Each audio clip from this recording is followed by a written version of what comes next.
Praise the Lord. இன்னைக்கு ஏசப்பா உங்களுக்காக சொல்ற வார்த்தை என்ன அப்படின்னா, சமாதானத்தின் தேவன் சீக்கிரமாய் சாத்தானை உங்கள் கால்களின் கீழே நசுக்கி போடுவார். ஆமேன்.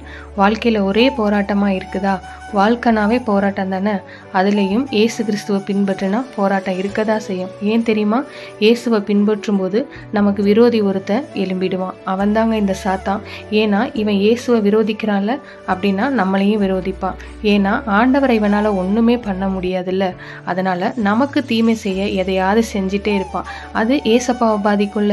என் பிள்ளைகள் இப்படி தொந்தரவு பண்றானே, காயப்படுத்துறானே அப்படின்னு சொல்லிட்டு ஆண்டவர் துக்கப்படுவார்ல, அதுல அவனுக்கு சந்தோஷம். அப்போ பிசாசுனால நம்ம தொந்தரவு செய்யப்படுறோம் அப்படின்னா நம்ம பாக்கியவான்கள், நம்ம ஏசப்பாவோட பிள்ளைகளா இருக்கிறோம். ஆனா ஒரு விஷயத்தை மறந்துடக்கூடாது. நம்ம ஆண்டவராகிய இயேசு கிறிஸ்து சிலுவையில மரித்து உயிர் தெழுந்த போது இந்த சாத்தானியோட தலையை சிலுவையிலே மிதித்து நசுக்கிட்டாரு.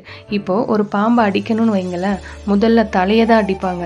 தலையை நசுக்கிட்டா பாம்பு சேர்த்து போயிடும். ஆனா வால் மட்டும் ஆடிட்டே இருக்கும். பார்த்துருக்கீங்களா? சாத்தானோட நிலையும் இப்போ அப்படிதான் இருக்கு. தலையை ஆண்டவர் ஏற்கனவே நசுக்கிட்டார் சிலுவையில, வாழை மட்டும் ஆட்டிக்கிட்டே இருக்கான். அதை வச்சு தான் நம்மளெல்லாம் பயமுறுத்திட்டு இருக்கான்.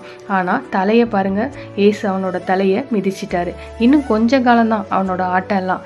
அதுக்கப்புறம் கர்த்தர் அவனை முழுவதுமா சங்கரித்து நம்முடைய காலின் கீழே நசுக்கி போடுவாராம். ஏசப்பாவுக்கு காலுக்கு கீழே இருக்கிற அந்த சாத்தான் உங்க காலுக்கு கீழே இருக்கிறான். அதுதான். அதனால நீங்க பயப்படாதீங்க. அவன் இப்படி பண்ணிடுவான், அப்படி பண்ணிடுவான், சும்மா பயமுறுத்தி பார்ப்பான். அதனால தைரியமா சொல்லுங்க, இன்னும் கொஞ்சம் காலம்தான் உனக்கு. ஆண்டவர் உன்னை நசுக்கி என் காலின் கீழே போடுவா. நான் உன்னை என் காலினால மிதிச்சு உன்னை ஜெயம் எடுத்து போயிட்டே இருப்பேன்னு தைரியமா சொல்லுங்க. இப்பவே ஆண்டவர் உங்களுக்கு ஜெயத்தை தருவார். ஆண்டவரே, பொல்லாத சாத்தான சிலுவையில தலையை நசுக்கி போட்டீர், நன்றிப்பா.